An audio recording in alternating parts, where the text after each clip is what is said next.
वैशेषिक दर्शन पहला अध्याय दूसरा अनेक पहला सूत्र। कारण के अभाव से कार्य का अभाव होता है। व्याख्या। कारण के ना होने से कार्य का भी अभाव होता है। बिना कारण के कार्य की उत्पत्ति नहीं होती। पूर्व सूत्रों में कार्य कारण को केवल बताया था। अब इस सूत्र में उनका संबंध बताया है। जब तक संबंध ना बताया जाए तब तक कार्य नहीं चलता। प्रश्न। सृष्टि अनादि काल से चली आती है, इसलिए कोई किसी का कारण व कार्य नहीं। जब कारण कार्य नहीं तो उनका संबंध कैसा? उत्तर। ये प्रत्यक्ष हो जाता है कि बिना कारण के कोई वस्तु उत्पन्न नहीं हो सकती। कुम्हार विद्यमान हो, मिट्टी विद्यमान हो, परंतु दंड और चाक ना हो तो घड़ा उत्पन्न नहीं होगा। जबकि कारण के ना होने पर कार्य नहीं होता। ये प्रत्यक्ष है तो उसका खंडन किसी प्रकार नहीं हो सकता।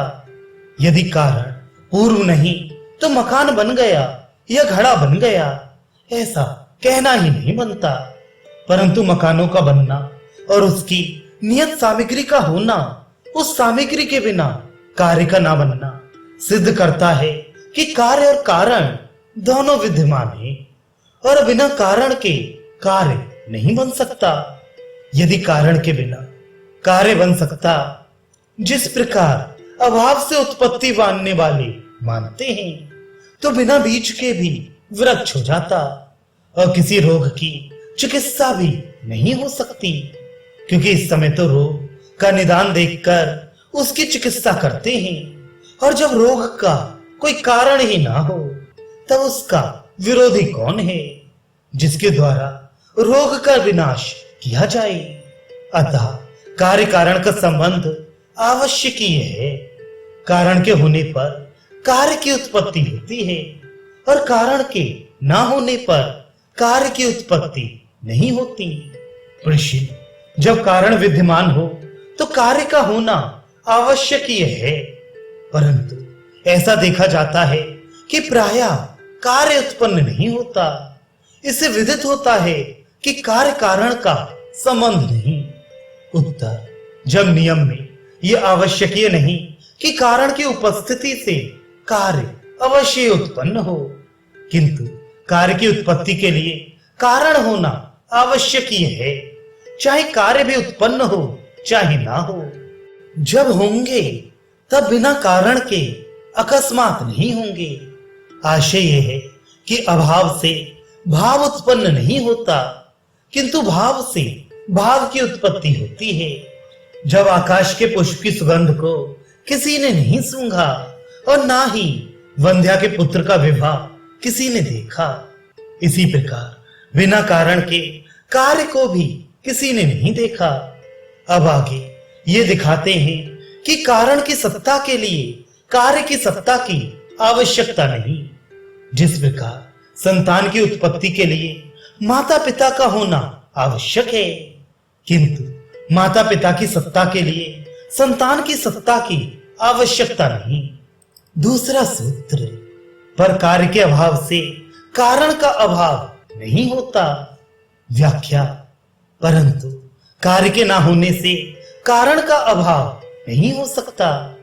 आशय यह है कि कारण के आश्रित कार्य की सत्ता है, किंतु कार्य के आश्रित कारण की सत्ता नहीं, क्योंकि कारण में जो कार्य को उत्पन्न करने की शक्ति है वह दो अवस्थाओं में रहती है। पहली स्वाश्रय और दूसरी कर्म की। जिस प्रकार जिह्वा में बोलने की शक्ति जब चाहे बोले जब चाहे ना बोले, परंतु बिना जिह्वा के बोलना संभव नहीं। और भी जिस प्रकार जीव में कर्म करने की शक्ति है, चाहे करे चाहे ना करे। कर्म के ना करने से कर्म के अभाव में जीव का अभाव नहीं हो सकता। जब यह निश्चय हो जाता है कि कारण के ना होने से कार्य नहीं होता, तो मोक्ष अर्थात दुख से छूटने की इच्छा रखने वाला मनुष्य यह सोच सकता है कि यदि दुखों के कारण का नाश हो जाए तो अवश्य दुख का नाश होगा।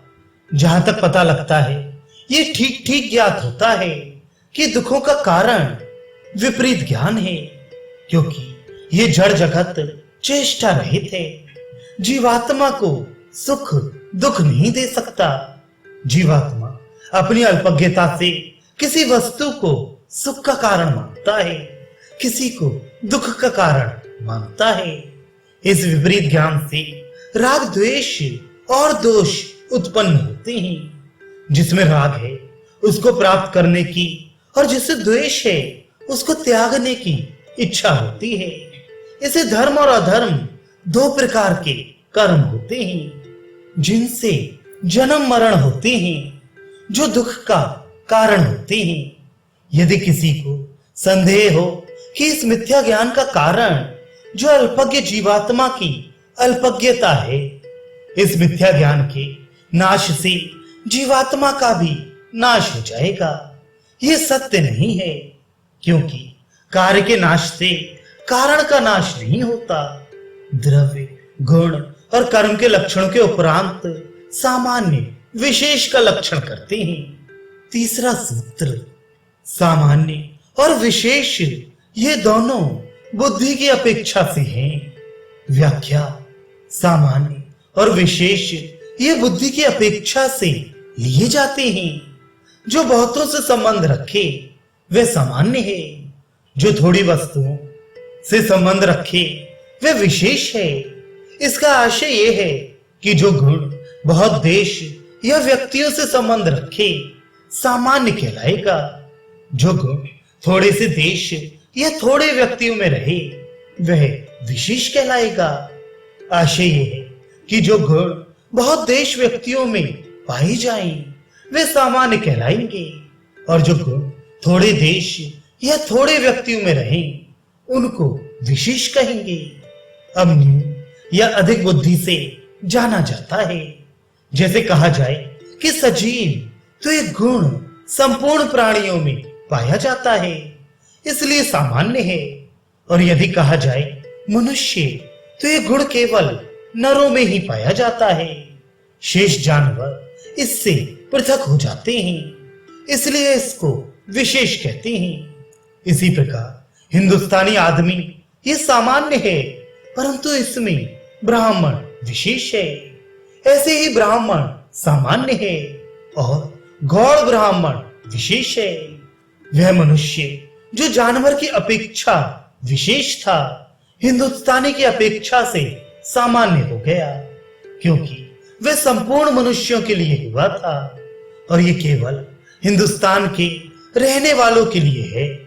हिंदुस्तानी जो संपूर्ण मनुष्यों की अपेक्षा से विशेष था, वह ब्राह्मण की अपेक्षा से सामान्य हो गया, क्योंकि हिंदुस्तानी शब्द पूर्ण हिंदुस्तानियों के लिए प्रयोग किया जा सकता है, किंतु ब्राह्मण शब्द केवल ब्राह्मण वर्ण के लिए ही प्रयुक्त हो सकता है। आशय यह है कि सामान्य और विशेष केवल बुद्धि पर ही निर्भर है, क्योंकि एक ही वस्तु एक की अपेक्षा से सामान्य है तो दूसरे की अपेक्षा से विशेष है, परंतु जो सबके लिए प्रयुक्त होता है वह सदैव सामान्य ही रहता है, क्योंकि उससे अधिक देश में रहने वाला कोई अन्य गुण ही नहीं जिसकी अपेक्षा से वह विशेष हो सके। जैसे सत्ता का गुण प्रत्येक वस्तु में रहता है, इसलिए यह सामान्य है, वह कभी विशेष नहीं हो सकता। आशय यह है कि सर्वव्यापक वस्तु विशेष नहीं हो सकती, वह सदैव सामान्य ही रहेगी। सर्वव्यापक पदार्थों को छोड़कर शेष पदार्थों में सामान्य और विशेष बुद्धि से निश्चित किया जाता है। इसी को आगे और भी पुष्ट करते हैं। चौथा सूत्र, सत्ता अनुवृत्ति का ही हेतु होने से सामान्य ही है। व्याख्या, अनुवृत्ति अर्थात बार बार लौट पौट कर प्रत्येक वस्तु के मिलने से यह विदित होता है कि भाव अर्थात सत्ता सामान्य है, क्योंकि जिस पदार्थ को हम देखते हैं उसमें सत्ता को विद्यमान पाते हैं।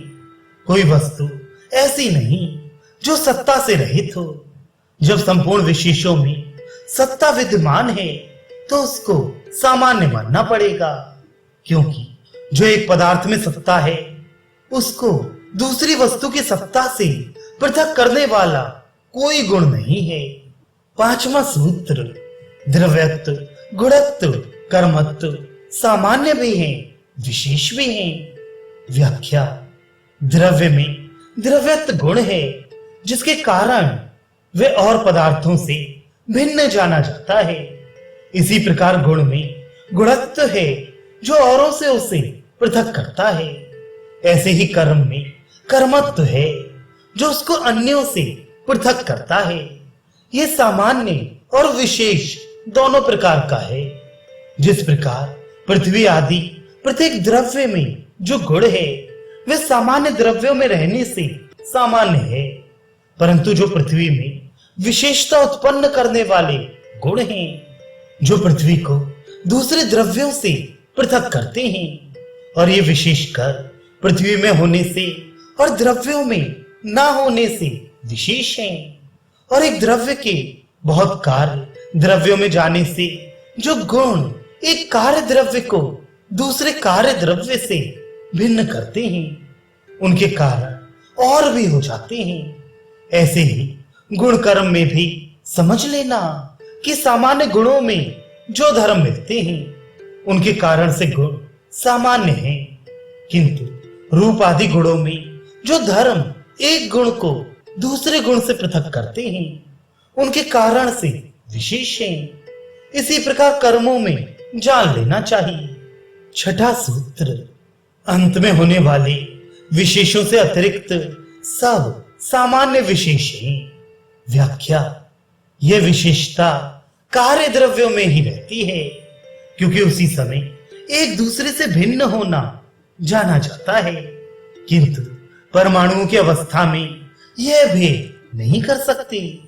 इसलिए उस अवस्था में संपूर्ण द्रव्यों का सामान्य होना ही पाया जाता है। कार्यावस्था में भिन्न भिन्न गुणों की प्रतीत होने से विशेषता हो जाती है। अतः सामान्य और विशेष का जो भेद वर्णन किया गया है वे जगत की कार्यावस्था में समझना चाहिए। परमाणु अवस्था में केवल सामान्य ही समझना चाहिए। अब सत्ता की परीक्षा आरंभ होती है।